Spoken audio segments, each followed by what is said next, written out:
ছোট বড় প্রত্যেকেই কিন্তু আমরা পরোটা খেতে খুবই ভালোবাসি। আজকে তাই মিঠু অ্যান্ড রিয়া কুকিং হাজির হয়েছে দই পরোটার রেসিপি নিয়ে।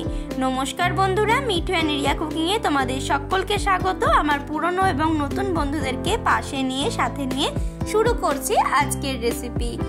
প্রথমে এখানে নিয়ে নিয়েছি একটা বাটি, তার মধ্যে দিয়ে দিচ্ছি 100 গ্রাম টক দই। তোমরা তোমাদের পরিমাণ মতো টক দই ব্যবহার করবে। দিয়ে দিলাম স্বাদ মতো লবণ আর দিয়ে দিচ্ছি বেকিং পাউডার। আমি এখানে বেকিং সোডার ব্যবহার করছি না, বেকিং পাউডার দিলাম হাফ চামচের একটু বেশি। বেকিং পাউডার ও লবণটাকে দইয়ের সাথে ভালোভাবে ফেটিয়ে নেওয়ার পরে এর মধ্যে দিয়ে দিচ্ছি 1 চামচ মতো ভিনিগার। ভিনিগারটা দিলে খুব তাড়াতাড়ি কিন্তু দইয়ের ব্যাটারটা একটা ফ্লাপি ভাব আসবে। তার জন্য এবার 5 মিনিট ভালোভাবে এটাকে ফেটিয়ে নিতে হবে, যতক্ষণ না পর্যন্ত ব্যাটারে সুন্দর একটা ফ্লাপি টেক্সচার আসছে ততক্ষণ পর্যন্ত। দইয়ের পরোটা বানানোর জন্য ব্যাটারের মধ্যে এরকম একটা ফ্লাপি টেক্সচার আনা কিন্তু ভীষণই জরুরি, তবেই কিন্তু পরোটাটা নরম হবে। দেখো সুন্দর একটা ফ্লাপি ব্যাটার কিন্তু তৈরি হয়ে গেছে। 5 থেকে 6 মিনিট একটু নাড়াচাড়া করলে কিন্তু তৈরি হয়ে যাবে। এবার আমরা এর মধ্যে দিয়ে দিচ্ছি সাদা তেল। যতটুকু পরিমাণ তোমরা দই ব্যবহার করবে ততটুকু পরিমাণে কিন্তু সাদা তেলের ব্যবহার করতে হবে, তবেই কিন্তু এই পরোটাটা একদম সফট ভাবে তৈরি হবে। এবার আমরা এর মধ্যে দিয়ে দিচ্ছি ময়দা। এখানে আমি 2 বাটি ময়দা ব্যবহার করলাম। 100 গ্রাম দইয়ের জন্য 200 গ্রাম ময়দা ব্যবহার করলাম। আর দিয়ে দিচ্ছি এখানে গুঁড়ো দুধ বা পাউডার মিল্ক। এখানে আমি 2 চামচ পাউডার দুধ বা পাউডার মিল্ক ব্যবহার করলাম। দেওয়ার পরে একটা উইক্সের সাহায্যে ভালোভাবে কিন্তু এটাকে মিক্স করে নিতে হবে। পাউডার দুধ বা পাউডার মিল্কটা দেওয়ার একটাই কারণ, তাহলে দইয়ের পরোটাটার মধ্যে সুন্দর কিন্তু একটা মিষ্টি মিষ্টি ভাব আসবে। এবার উষ্ণ গরম জলে ভালোভাবে পরোটাটাকে মেখে রেডি করে নিতে হবে। ডোটা সুন্দরভাবে কিন্তু মেখে রেডি করে নিয়েছি। এটা কিন্তু এখন মিডিয়াম সফট করে মাখতে হবে, খুব বেশি নরমও না খুব বেশি শক্তও না। এবার ওপর থেকে একটু তেল লাগিয়ে এটাকে ঢাকা চাপা দিয়ে রেখে দিতে হবে আধ ঘন্টা। আধ ঘন্টা পরে আমরা ফিরে আসছি।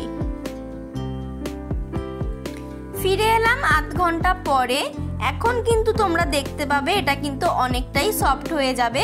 দেখতেই পাচ্ছ ডোটা কিন্তু অনেকটা সফট হয়ে গেছে। এবার আমরা ডোটাকে আরো একবার ভালোভাবে মেখে নেব। আর দই পরোটার জন্য ডোটা কিন্তু এইরকম সফট করেই মাখতে হবে, তবেই কিন্তু পরোটাটা পারফেক্ট নরম হবে। দেখো সুন্দর করে আবার মেখে নিয়েছি। এবার বড় বড় করে লেচি তৈরি করে নিতে হবে। দই পরোটার জন্য লেচিগুলো কিন্তু একটু বড় বড়ই করতে হয়, যেরকম আমরা এগ রোলের জন্য বা লাচ্ছা পরোটার জন্য লেচি বানাই ঠিক সেরকম বড় বড় করেই কিন্তু এটা বানাতে হবে। এবার লেচিগুলোকে হাতের সাহায্যে ভালোভাবে গোল করে নিচ্ছি। এই প্রসেসটা তো খুবই সহজ। পুরো পরোটার রেসিপিটাই কিন্তু ভীষণই সহজ। নর্মালি আমরা তো বিভিন্ন দিনই পরোটা বানিয়ে খাই, এইরকম ভাবে দই পরোটা বানিয়ে যে কোনো সময়তেই কিন্তু খাওয়া যায়। আর যেহেতু এটা সম্পূর্ণ নিরামিষ, তো যে কোনো উপাসের দিনও কিন্তু তোমরা বানিয়ে খেতে পারো। এবার একটা পরোটার লেচি নিয়ে নিয়েছি, আর যে জায়গাটায় তোমরা বেলবে সেই জায়গাটাকে অবশ্যই একটু তেল দিয়ে ভালোভাবে মাখিয়ে নিতে হবে তেল, তাহলে কিন্তু ইজি ভাবে বেলা যাবে। পরোটাটা বেলার সময় পরোটাটাকে খুব বেশি মোটাও রাখা যাবে না, আবার খুব বেশি পাতলাও রাখা যাবে না, মিডিয়াম রাখতে হবে পরোটাটা। আর এই পরোটাগুলো কিন্তু একটু বড় বড় হয়। আশা করি দেখে বুঝতেই পারছো পরোটাটা ঠিক কতটা মোটা বা কতটা পাতলা রেখেছি আমি।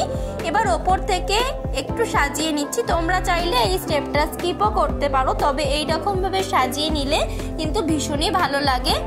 তার জন্য ওপর থেকে দিয়ে দিলাম কিছুটা কালো জিরে আর কিছুটা জোয়ান, আর এখন দিয়ে দিচ্ছি একটু কাসুরি মেথি পাতা। কাসুরি মেথি না থাকলে স্কিপ করতে পারো, তবে থাকলে অবশ্যই দেবে, তাহলে কিন্তু টেস্টটা খুবই ভালো আসে। যাতে এগুলো সমস্তটা ভালোভাবে সেট হয়ে যায় তার জন্য আরো একবার বেলে নিলাম হালকা হাতে। রেডি হয়ে গেল আমাদের একটা দই পরোটা। দেখে বুঝতেই পারছো কত সুন্দরভাবে তৈরি হয়েছে। একই রকম ভাবে আরো একটা পরোটা আমরা বেলে নেব।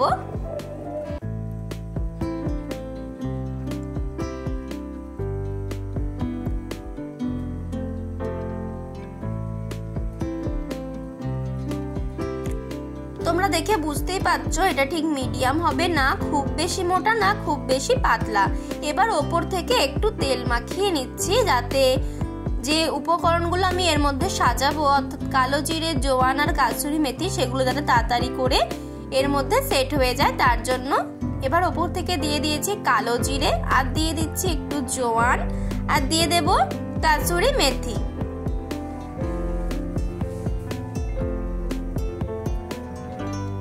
সমস্ত উপকরণগুলো দেওয়ার পরে হালকা হাতে আরো একবার বেলে নিচ্ছি, তাহলে সমস্ত উপকরণগুলো সুন্দরভাবে সেট হয়ে যাবে। দেখো এখানে অনেকগুলো পরোটা আমি তৈরি করে নিয়েছি।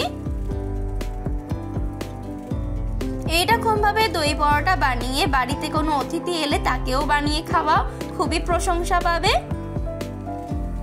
এবার এগুলোকে ভেজে নেওয়ার পালা। মিডিয়াম ফ্লেমে একটা তাওয়া বসিয়ে যে সাইডটায় তোমরা কাসুরি মেথি, জোয়ান এগুলো দিয়েছিলে সেই সাইডটাকে ফার্স্টে দিয়ে 1 মিনিট একটু ভেজে নেওয়ার পরে অপর সাইডটাকে আরো 1 মিনিট ভেজে নেবে। দুটো পিঠ যখন একটু একটু ভাজা হয়ে যাবে তখন দেখবে এটা কিন্তু ফুলতে শুরু হবে। আশা করি দেখে বুঝতেই পারছো। দুটো পিঠকে এরকম উল্টে পাল্টে ভালোভাবে ভেজে নিতে হবে যতক্ষণ না পর্যন্ত হালকা হালকা কালার আসছে। হালকা হালকা দুটো পিঠেই কালার আসার পরে এর মধ্যে আমরা অ্যাড করব সাদা তেল। এখানে কিন্তু খুব বেশি তেল দেওয়ার দরকার নেই, 1 চামচ তেল দিলেই হবে। 1 চামচ সাদা তেলটাকে এবার ভালোভাবে পরোটার চারধারে লাগিয়ে নেব। প্রথমে উল্টো দিকটা ভেজে নেওয়া হলো, এবার আবারও এই সাইডটাকে উল্টে দিলাম। দেওয়ার পরে এই সাইডটাকেও ভেজে নিচ্ছি সুন্দর করে। এক একটা ব্যাচ বা এক একটা পরোটা ভাজতে 3 মিনিট মতন সময় লাগবে। আর এই পরোটাটাকে কিন্তু হালকা ফ্লেমে ভাজতে হয়, অর্থাৎ লো ফ্লেমে, খুব বেশি হাইতে দিয়ে কিন্তু ভাজা যায় না। যখন দেখবে পরোটার গায়ে এরকম সুন্দর একটা গোল্ডেন কালার এসছে তখন কিন্তু পরোটাটাকে নামিয়ে নিতে হবে। আর পরোটাটা দেখো সুন্দরভাবে কিন্তু ফুলে উঠেছে। এই পরোটাটা চানা মশলা, চিকেন কষা অথবা ছোলা পনির এগুলোর সাথে খুবই ভালো লাগে খেতে। তোমরা তোমাদের ইচ্ছা মতো ডিশের সাথে এটাকে সার্ভ করতে পারো। এবার একটা সাদা সুতির কাপড় দিয়ে এক্সট্রা তেলটাকে মুছে নিলাম। আর আরো একটা পরোটা এখানে দিয়ে দিয়েছি। 1 মিনিট ভাজা হয়ে যাওয়ার পরে উল্টো দিকটা আরো 1 মিনিট দিয়ে দিলাম ভাজতে। তবে টাইমটা যদি 2 মিনিটও হয়ে যায় কোনো সমস্যা নেই, কেননা আমাদের দুটোর সাইডে হালকা হালকা রং আনতে হবে। দেখো সুন্দরভাবে কিন্তু পরোটাটা চারধারটা ফুলতে শুরু হয়েছে। এবার আরো 1 চামচ তেল আমি এখানে দিয়ে দিলাম। দেওয়ার পরে ভালোভাবে উল্টে পাল্টে পরোটাটাকে সুন্দর করে ভেজে নিচ্ছি।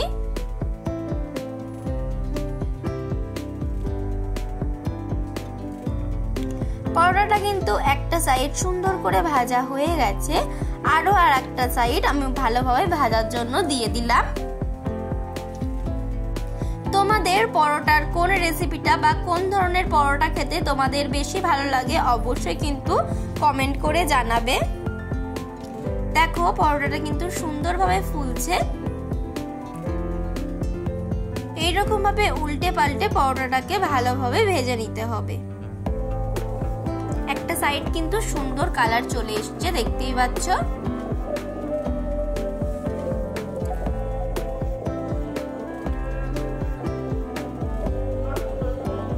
এই পরোটা হয়ে গেছে, এবার পরোটাটাকে তুলে নিচ্ছি। একই রকম ভাবে বাকি পরোটাগুলোকে আমি ভেজে নেব। দেখো পরোটাগুলো কিন্তু খুব সুন্দরভাবে ফুলছে।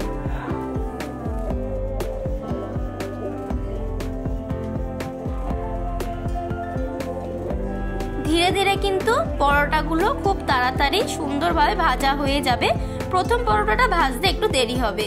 দেখো রেডি হয়ে গেছে আমাদের দই পরোটা। এবার আমরা এটাকে সার্ভ করে নিচ্ছি। তোমাদের আজকের রেসিপিটা কেমন লাগলো অবশ্যই কিন্তু কমেন্ট করে জানাতে ভুলবে না। তোমাদের এক একটা কমেন্ট আমাদেরকে অনেক বেশি উৎসাহিত করে নতুন নতুন ভিডিও বানাতে। যদি আমাদের চ্যানেলে নতুন কোনো বন্ধু হও তাহলে অবশ্যই কিন্তু আমাদের এই ছোট্ট চ্যানেলটার পাশে থাকবে। আজকের এই দই পরোটাটা আমরা সার্ভ করলাম ছোলা পনিরের সাথে। সেই রেসিপিটা অবশ্যই তোমরা আমার চ্যানেলে পাবে। তো তোমরা দেখলে তো যে কত সহজে বানানো হয়ে গেল এই দই পরোটার রেসিপিটা। অবশ্যই কিন্তু বাড়িতে বানাবে এবং আমাদেরকে কমেন্ট করে জানাতে ভুলবে না যে তোমাদের কেমন লাগলো।